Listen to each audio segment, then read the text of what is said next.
আজকে থেকে কলকাতা লিগের জন্য প্রস্তুতি শুরু করে দিল ইস্টবেঙ্গল। কিন্তু এই প্রস্তুতি শুরু হওয়ার সঙ্গে সঙ্গেই উঠে গেল বেশ কিছু প্রশ্ন। কি প্রশ্ন? সেটা নিয়ে আলোচনা ডেফিনেটলি হবে। কিন্তু একই সঙ্গে ইস্টবেঙ্গলের চিরপ্রতিদ্বন্দ্বী মোহনবাগান কিন্তু তাদের আইএসএল এর দল গঠনের কাজ শুরু করে দিয়েছে এবং শুধু তাই নয়, তারা রীতিমতো নতুন ফুটবলারের নাম ঘোষণা করাও শুরু করে দিয়েছে। তো স্বাভাবিকভাবেই আজকের ভিডিওয়ে দল বদল নিয়েও আলোচনা হবে, কারণ প্রচুর স্পেকুলেশন চারপাশে শোনা যাচ্ছে এবং কিছু তথ্যও আসছে। শুরুটা করব ইস্টবেঙ্গল দিয়ে। আজকে থেকে মূলত কলকাতা লিগের জন্যই প্রস্তুতি শুরু করলো ইস্টবেঙ্গল এবং তারা এই মুহূর্তে কোচ অর্চিষ্মান বিশ্বাসের তত্ত্বাবধানে অনুশীলন করছে। এবং যেটুকু জানা যাচ্ছে যে বিনো জর্জ খুব তাড়াতাড়ি দলের সাথে যোগ দেবেন। কিন্তু কত তাড়াতাড়ি বা কত দিনের মধ্যে সেটা নিয়ে খুব একটা পরিষ্কার কোনো তথ্য বা আপডেট নেই এই মুহূর্তে। আজকে ১৬ জন ফুটবলারকে নিয়ে প্র্যাকটিস স্টার্ট হয়েছে। নতুন ফুটবলার যেমন সেখানে কিছু রয়েছে নিউ সাইনিং, তেমনই কিন্তু বেশ কিছু পুরনো ফুটবলারও রয়েছেন। এবং ক্লাবের মাঠেই অনুশীলন শুরু হয়েছে আজকে থেকে। এখন এই প্র্যাকটিস থেকে প্রশ্ন কেন উঠছে? প্রশ্ন উঠছে তার প্রথম কারণ হচ্ছে, যে প্র্যাকটিস জার্সিটা পরে আজকে ইস্টবেঙ্গলের এই টিমটা প্র্যাকটিস করলো সেখানে কিন্তু ইমামি বা অন্য কোনো কোম্পানির কোনো মার্চেন্ডাইজ লোগো ছিল না। অর্থাৎ ইস্টবেঙ্গলের লোগো দেওয়া একটা জার্সি পরে তার প্র্যাকটিস করছে, যেখানে কোনো রকম কোনো ইনভেস্টর বা স্পন্সরের লোগো ছিল না। তো ন্যাচারালি এখান থেকে একটা প্রশ্ন উঠছে যে ইমামির বর্তমান অবস্থানটা কি। দেখুন, সমস্যা যে একটা আছে এটা তো বোঝাই যাচ্ছিল, কারণ সিজন শেষ হওয়ার আগেই ইমামির পক্ষ থেকে বিবৃতি দিয়ে জানিয়ে দেওয়া হয়েছিল যে আইএসএল এর ভবিষ্যৎ পরিষ্কার না হলে তারা দল গঠনের কাজ করবেন না, তাতে যে থাকতে চায় থাকবে, যে চায় না সে চলে যাবে। কিন্তু এরপর যখন ইস্টবেঙ্গল চ্যাম্পিয়ন হলো এবং এই মুহূর্তে দাঁড়িয়ে যখন একটু হলেও পরিষ্কার লাগছে আইএসএল এর ভবিষ্যৎ, সেই সময় ইমামির স্ট্যান্ড কি, এটা নিয়ে কিন্তু কোনো স্পষ্ট ধারণা নেই। লাস্ট যে মিটিংটা হয়েছে ক্লাব জোট এবং কেন্দ্রীয় ক্রীড়ামন্ত্রী মনসুখ মান্ডবীয়র মধ্যে, সেই মিটিংয়েও কিন্তু ইমামির পক্ষ থেকে কোনো প্রতিনিধি সেই মিটিংয়ে উপস্থিত ছিল না। ইস্টবেঙ্গলের পক্ষ থেকে প্রতিনিধি ছিল সেখানে। কিন্তু যেহেতু এই মিটিংটার পর আইএসএল এর সম্পর্কে একটা ধারণা পাওয়া যাচ্ছে, খুব পরিষ্কার বলতে পারবো না ভবিষ্যৎ, কিন্তু অন্ততপক্ষে এটুকু বোঝা যাচ্ছে যে আইএসএলটা হবে, ডাবল লেগে হবে, ক্লাব জোট আয়োজন করবে। মানে ব্যাপারটা ক্লাব জোটের হাতে থাকবে। এগুলো যখন পরিষ্কার হয়ে গেছে, তো ন্যাচারালি এটা এক্সপেক্টেড যে চ্যাম্পিয়ন টিমের ইনভেস্টররা তাদের সঙ্গে থাকবেন এবং তারা ডেফিনেটলি এই নিয়ে কোনো সিদ্ধান্ত নেবেন। যেহেতু তারা এটাই বলেছিলেন যে আইএসএল এর ভবিষ্যতের দিকে তারা তাকিয়ে রয়েছেন, সেটা দেখে তারা ডিসিশন নেবে। তো ন্যাচারালি এখন যেহেতু আইএসএল এর ভবিষ্যৎ সম্পর্কে একটা ধারণা পাওয়া যাচ্ছে, তাহলে একটা ডিসিশনও আশা করা হচ্ছিল। এর পাশাপাশি এটাও ভাবা হচ্ছিল যে পুরনো দল ধরে রাখা, পুরনো কোচকে ধরে রাখার দিকেও একটা প্রচেষ্টা থাকবে ইমামি। কিন্তু এই মুহূর্তে এই লোগো না থাকার ফলে এই জায়গাটাও খুব মানে স্পষ্ট বোঝা যাচ্ছে না। একটা প্রশ্ন ডেফিনিটলি উঠছে যে কি ভাবছে ইমামি কর্তৃপক্ষ। কারণ এই মুহূর্তে দাঁড়িয়ে কিন্তু কোনো ফাংশন দেখা যাচ্ছে না।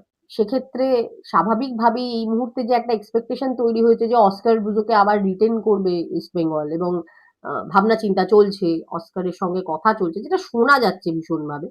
যদিও এটার খুব প্রামাণ্য তথ্য হাতে কিছু নেই। কিন্তু স্টিল যে এক্সপেকটেশনটা তৈরি হয়েছে এবং সবাই যেটা ভাবছেন যে অস্কারকে রিটেন করবে, এবং অনেক জায়গায় এটা শোনা যাচ্ছে যে অস্কার থাকছেনই, এরকম একটা স্পেকুলেশন তৈরি হয়েছে। সেইটা কিন্তু এই ঘটনার ফলে, এই জার্সিতে লোগো না থাকার ফলে একটু হলেও ধাক্কা খাচ্ছে।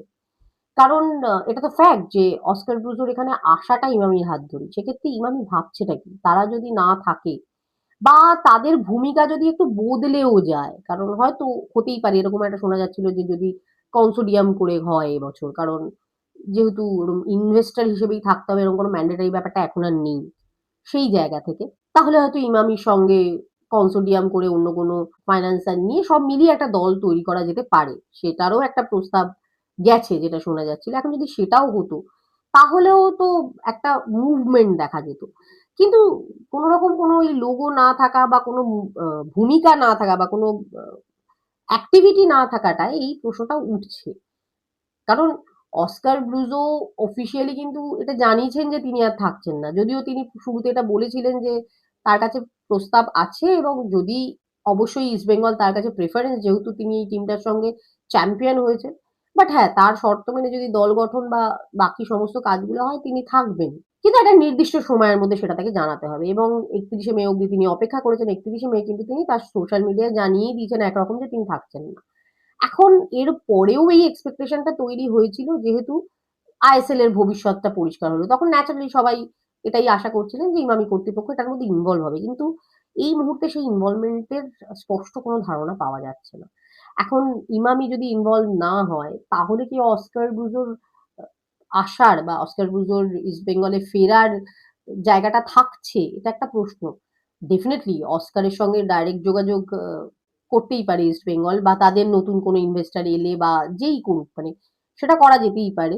কিন্তু বিষয়বস্তু হচ্ছে যে যেহেতু শুরুতেই বললাম যে কোথাও তো ইমামির হাত ধরেই ইস্ট বেঙ্গলে অস্কারের আসা, এবং তারপর যা ঘটনা প্রবাহ দেখা গেছে, তাতে যদি ইমামি না থাকে তাহলে কি অস্কার এবং তার টিম থাকবে? এটা একটা প্রশ্নচিহ্ন। এটা অসম্ভব আমি বলছি না। কিন্তু ঘটনা পরম্পরা দেখে এটা নিয়ে একটা প্রশ্নচিহ্ন ডেফিনিটলি থাকছে। এবং অস্কার যদি না থাকেন সেক্ষেত্রে তাঁর আনা ৩ বিদেশি, যে ৩ বিদেশিকে ইমিডিয়েট রাখা উচিত, বা ইস্টবেঙ্গলের পক্ষ থেকেও এই স্পেকুলেশনটা আসছে যে বিশেষ করে কেভিন সিভিলে, রশিদ, মিগুয়েল এই ফুটবলারদেরকে ধরে রাখার ব্যাপারে ইস্টবেঙ্গল ভীষণভাবে চেষ্টা করছে এবং ভীষণভাবে আশাবাদী। এখন এই সমস্ত ব্যাপারটাই একটু প্রশ্নচিহ্নের মধ্যে পড়ে যায় যদি ইমামির অবস্থান এখানে পরিষ্কার না হয়। ইমামিকে ছাড়াও এগুলো করা সম্ভব, কিন্তু সেক্ষেত্রেও একটা পরিষ্কার ধারণা আসা দরকার। কারণ সবার আগে তো এটা জানতে হবে যে ম্যানেজমেন্টটা কি হতে চলেছে।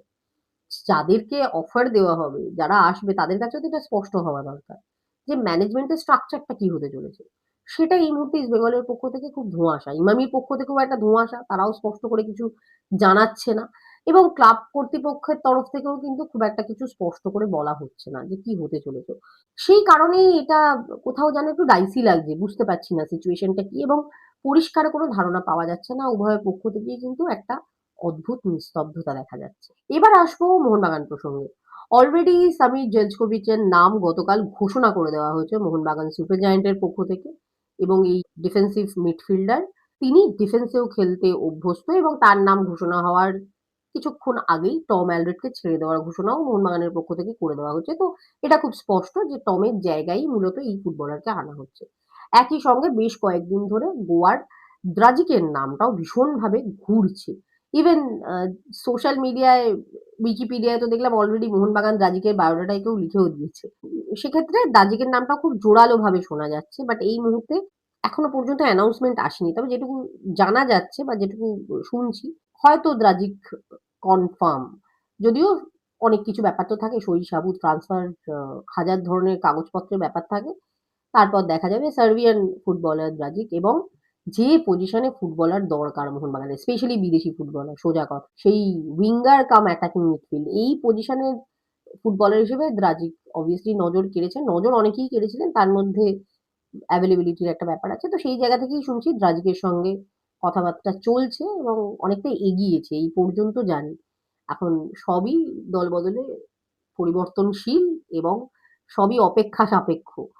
দেখা যাক কি হয়। দ্রাজিকের নামটা আসতে পারে যেটুকু জানি, এবং এবছর মোহনবাগানে কিন্তু একাধিক চেঞ্জ আছে, বিশেষ করে বিদেশি। যেহেতু এবার চ্যাম্পিয়ন হয়নি আইএসএল এ মোহনবাগান, তো মরশুম শুরু হওয়ার সময় থেকেই একটা তৎপরতা দেখা যাচ্ছে। কলকাতা লিগের প্র্যাকটিস তারা অনেক আগেই শুরু করেছে। বেশ কিছু নতুন ফুটবলার সাইন করেছে, যার মধ্যে অন্যতম ইস্ট বেঙ্গলের সায়নের মোহনবাগানে সাইন করাটাকে তো বেশ ভালো রকম ভাবে একটা প্রচারও করা হচ্ছে। একই সঙ্গে তারা কিন্তু আইএসএল এর ফুটবলারের নাম ঘোষণা করা শুরু করে। এবার ন্যাচারালি এখান থেকে একটা প্রশ্ন আসেই যে বিদেশি চয়নের ক্ষেত্রে বিশেষ করে কোচের একটা বড় ভূমিকা থাকে, এবং এটা এক্সপেক্টেডও ছিল যে মোহনবাগান কোচের নামটা সবার আগে ঘোষণা করবে। জেনারেলি প্রত্যেকবার তাই হয়, এবং আমরাই বলেছিলাম যে অলরেডি দুজন স্প্যানিশ কোচ এবং একজন সার্বিয়ান কোচের সাথে আলোচনা হচ্ছে। আইএসএল এর ভবিষ্যৎ মোটামুটি পরিষ্কার হলে তাদের সাথে ফাইনাল কথা হবে, এবং তাদের মধ্যে থেকে একজন কেউ কোচ হবে, এমনটাই শুনেছিলাম। এই মুহূর্তে দাঁড়িয়ে তাহলে সিচুয়েশন কি? কারণ ফুটবলারের নাম অ্যানাউন্স হচ্ছে, কোচের নাম এখনো অ্যানাউন্স হয়নি। যেটুকু জানতে পারছি, কোচের সাথে সই সাবুত সবকিছু হয়ে গেছে।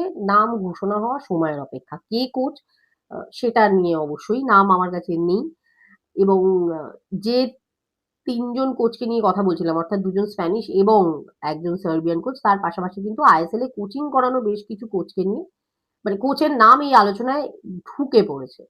কখনো সেটা আলবার্তো রোকার নাম, কখনো সেটা মানোলো মার্কোয়েজ রোকার নাম আসছে, কখনো পাঞ্জাব এফসির কোচের নাম আসছে, কখনো নর্থ ইস্টের কোচের নাম আসছে, জুয়ান পেদ্রো বেনালির নাম শোনা যাচ্ছে। তো একাধিক নাম ঘোরাফেরা করছে, বাট যেটুকু জানি, যেটুকু শুনেছি, সম্ভবত নতুন কোচই আসবে। আইএসএল এর কোচিং করানো কোচ হয়তো নয়, এমনটাই এখনো পর্যন্ত আমি সেটুকুই জানি। এবার দেখা যাক কি হয়।